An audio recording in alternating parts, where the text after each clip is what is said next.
What is going on? Welcome to this week's episode of the Second of Strength podcast. Wherever you're at, I'm grateful you're here. Grateful you're listening. This episode is all about happiness. I want 2025 to be the best year yet for you. I want you to be happier. I want it to be more fulfilling. And I think that at the end of the day, that's what everyone's after, right? We all want to be happier. I don't know, I think that's what we are all pursuing. That's what we're all striving for. Now, happiness is very subjective. And if you were to say, hey, what does happiness feel like? You actually probably couldn't even describe it. It's an emotion, it's a feeling, it's something that you feel inside. You could associate it. It's like when you have this, or when you know that feeling when you touch a dog, or you touch a puppy and it like feels so soft and like it melts your heart. Like you could describe what happiness is, but you really can't explain it.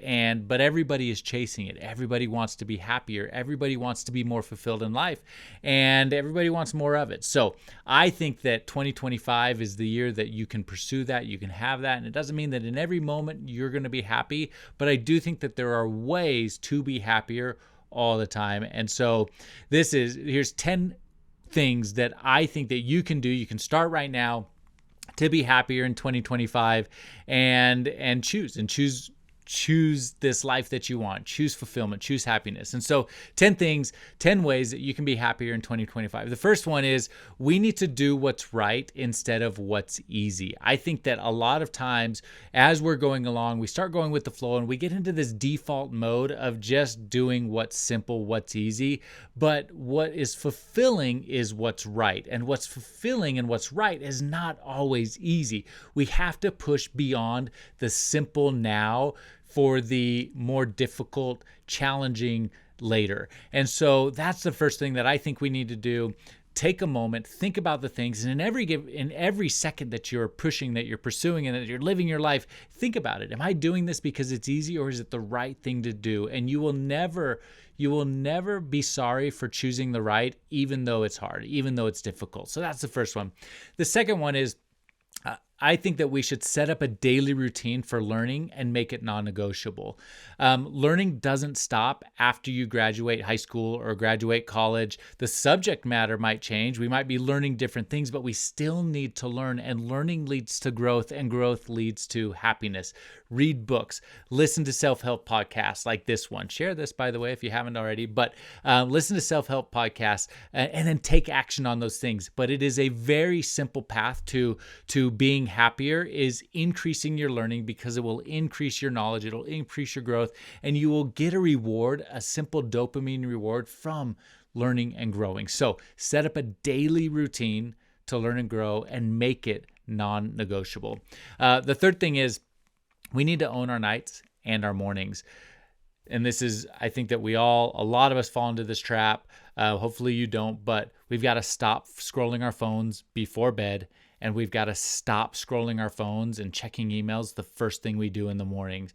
And if the phone is an issue and it's really hard to do that, you've got to remove it from your environment, because this ultimately comes down to control. And I think that control is really, really linked to happiness.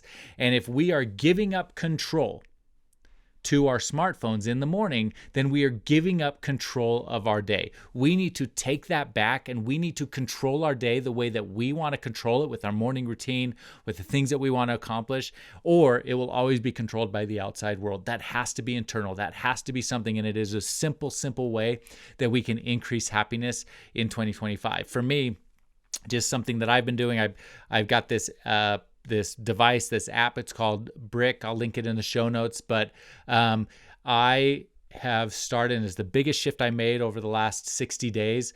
I have started bricking my phone with this device. And what it does is when you tap your phone to the device, it bricks all your apps. And so if I was to go to Instagram, it would say, hey, this is a distraction. It won't even let me open it. I am bricking my device, my phone, before I go to bed, and I am not unbricking it for hours after I wake up. So I can't scroll. I can't physically do it in my phone. I've taken away the temptation. I've taken away and made it really difficult, if not impossible, to scroll on my phone. phone. But it's because I felt like I was lacking control in my mornings and lacking control in my day. And it was a simple way that I could take action to take back control, because nothing is more important than the things that I need to accomplish. And I can't give that to somebody else. So that's the third thing. The third thing, on your nights and your mornings. The fourth thing is serve more. We need to lean into helping people. I think sometimes we get so self-centered and we forget that when we shine our light outwards, we are happier. And it could be something very simple like opening the door for somebody. It could be returning somebody else's shopping cart. It could be, doing the dishes at a family party or whatever. When we serve, we feel better. And there's studies that show that even though you may have financial, monetary, wealth, but if you are if lower income people are receiving recognition in their community, they index higher on happiness than high income earners who did not receive recognition from their community. And that recognition from their community comes from service, from giving to other people, from doing more for others.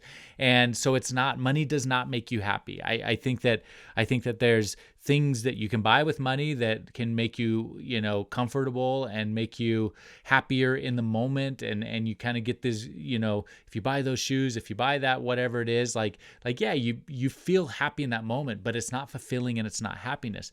True joy, true happiness comes from serving other people, from helping people as much as possible. So, number 4, serve more. Number 5, say kind things to yourself. If you could change one thing in 2025, I think that this would make a huge shift in your life. Say kind things to yourself and celebrate all that you are instead of beating yourself for all that you are not yet. And I think that we need to realize that everybody is a work in progress. Nobody has arrived at their end goal.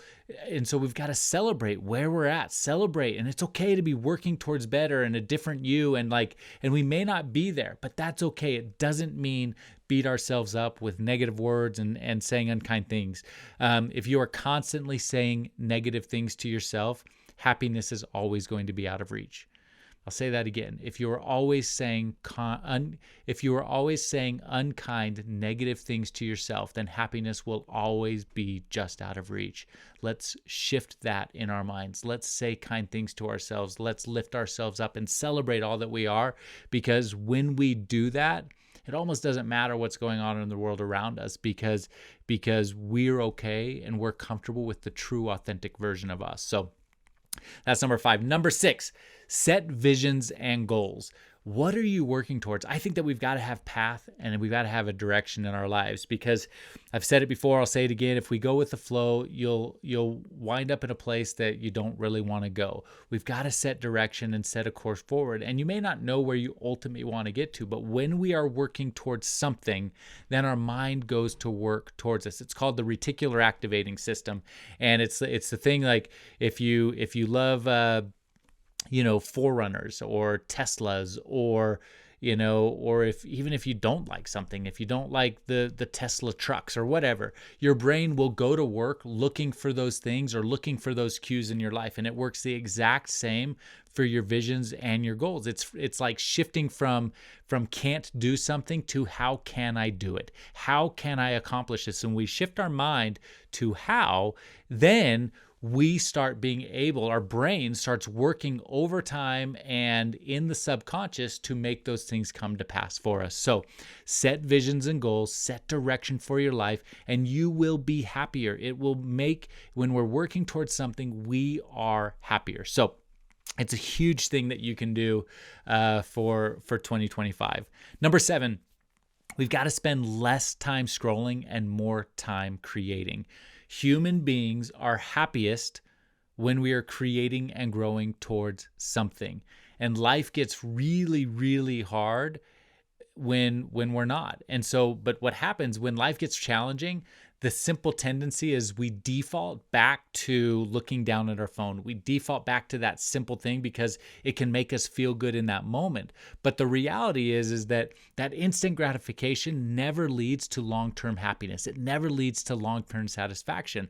Real satisfaction only comes through accomplishment. It only comes through creating. And the world has turned everybody into these consumers. We're consuming, and we're not creating. When I go speak with at schools, sometimes I'll ask like the younger kids, hey, what do you want to be when you grow up? And kids always say, I want to be a YouTuber. That's what they want to be. Or in high school, they want to be influencers. Well, the reality is you don't become a YouTuber. You don't become what you want to become by consuming that. You don't become a YouTuber by consuming YouTube. You don't become an influencer by watching other influencers. You become that by creating. And in creation, there is joy. And in creation, there is happiness. So we need to spend less time scrolling and more time creating. And if you can do that and set up that plan in your life in 2025, you will have a happier year. You will be a happier person because nobody was ever like, hey man, like, remember that one time I was like scrolling on my phone? That was awesome. I just want to do more of that. Nobody ever says that because that's not real life. So that's a huge thing that you can do is spend less time scrolling and more time creating. Number 8. If you want to be happier in 2025, smile more. And that sounds so simple and it sounds so stupid. I know it is. It is simple and it is stupid. But when you smile, your brain releases endorphins in your head that trigger dopamine, which is the reward chemical and a happiness drug, and it feels good. And that leads to an improved mood. So literally, smile. I find myself like driving down the road and smiling at trees and smiling at birds and smiling at things that like, you're like, what is it? Probably people will probably look at my car and they're like, what is this guy smiling at?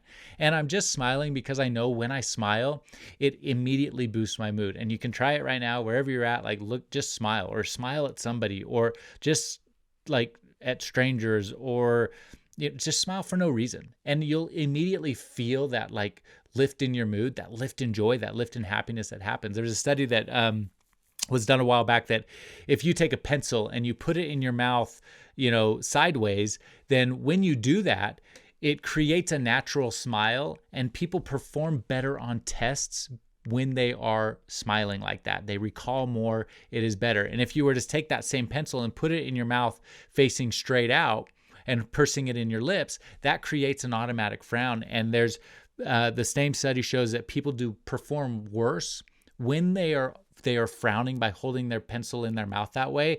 And so as simple as it sounds, if you smile more, you will be happier. Number 9, if you want to be happier in 2025, then be present and live the year to its fullest. And it's because, when we put activities and we put adventures and we schedule out time on our calendars for these types of things, we make it real, and then we will create memories that are going to last our lifetime. If we get to the end of this year and we didn't go on any adventures, we just kind of sat around, like it's not going to be happy for us. But we have to be really intentional about doing that. If we're not intentional about being present in our life, then we will always be unintentionally distracted by our phones or by something else. We have to be really intentional about setting time so that we can create memories with our loved ones, with our friends, with our families, with other people in our life. And then when we do it, be present. And those are the times, if you look back on your life, those are the times when you were happiest. It was always when you were doing something fun with somebody else. So to get the most out of this 2025 and be happier, we need to be present, set a schedule, and put activities and fun things on the calendar where we're going to create real memories. And it gives us something to look forward to. So that is number 9. And number 10, maybe the simplest and dumbest one of them all, you might think, but you just have to choose to be happier. In every moment, there is a choice. In every moment. And you may be sitting back right now and you may be struggling with something. Life can be a little bit challenging, but are we self-sabotaging and hurting ourselves and keeping ourselves from happiness? Or are we allowing ourselves to be happy despite the circumstances, despite what's going on, despite all of that? There's always things that we can change in every day, in every moment, to choose to be happier and work towards those things. And when we do that, we start living on the bright side of life. And there's so much goodness and so much joy, but it comes down to a simple choice. In any given moment, you can choose gratitude. In any given moment, you can choose optimism. In any given moment, you can choose to be happier. And I believe, and some people just say it is not a choice, and I truly believe that happiness is a choice, and it's a choice you get to make every single moment of every single day. And if something is not right in your life, then you can choose something to change it. And it might be as simple as choosing gratitude. It might be as simple as, or as simple as difficult of standing up and changing where you are actually located, or moving, or getting out of the situation you're in. But there's always something you can change to pursue happiness in your life. And if we can do those things, then 2025 is going to be an awesome year. And I wish you nothing but the best. I wish you the best year possible. And I think that these 10 things, as simple as they are, if you put them into implementation in your life, then you will be happier. So I hope that helps you. If it does, share this with someone else. It also helps me a ton if you leave a rating wherever you listen to this. Just go give it 5 stars so that more people can listen to this. And then and share it with someone. Tag me on your Instagram stories at @RealTannerClark. Share this with one other person. If you text it to them, if you send an email to them, if you tag them on Instagram, just share it with one other person, and we can help other people have the best 2025 as well. And I'll leave you the same way I always leave you. Go find your 1 second of strength and be happy.